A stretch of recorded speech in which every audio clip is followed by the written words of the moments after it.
続きましてプログラム第9章ラストワイドスターマイン大洗未来へのいざない。プログラムもいよいよ大詰めとなりました。これから本日最大規模のワイドスターマインを打ち上げます。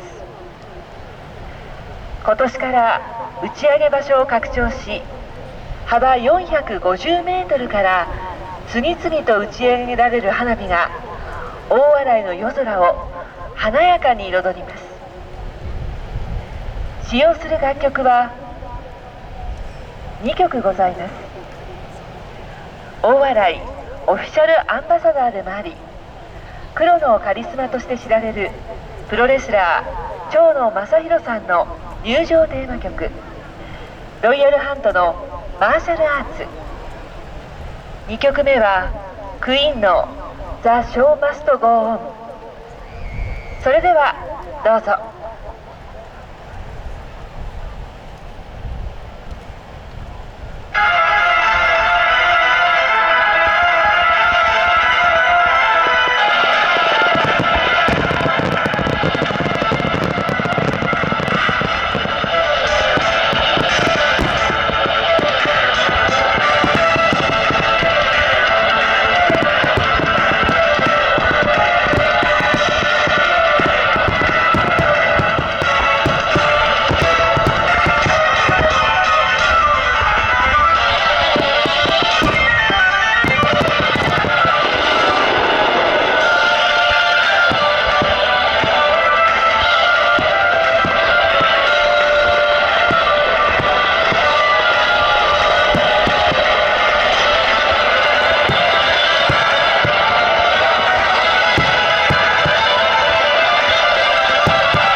皆様にお楽しみいただいております大洗海上花火大会もいよいよクライマックスを迎えます。これまでの9章にわたる華麗な花火が皆様の心に残ったことと思います。花火大会最後を飾るのは二尺玉です。花火が大空に開いた時の直径がおよそ480メートルに達する本日最大の花火です。それでは大洗海上花火大会最後のプログラム第10章、今宵の締めくくりにふさわしい最後の花火、大洗を彩る大輪の花、二尺玉の花火、どうぞご堪能ください。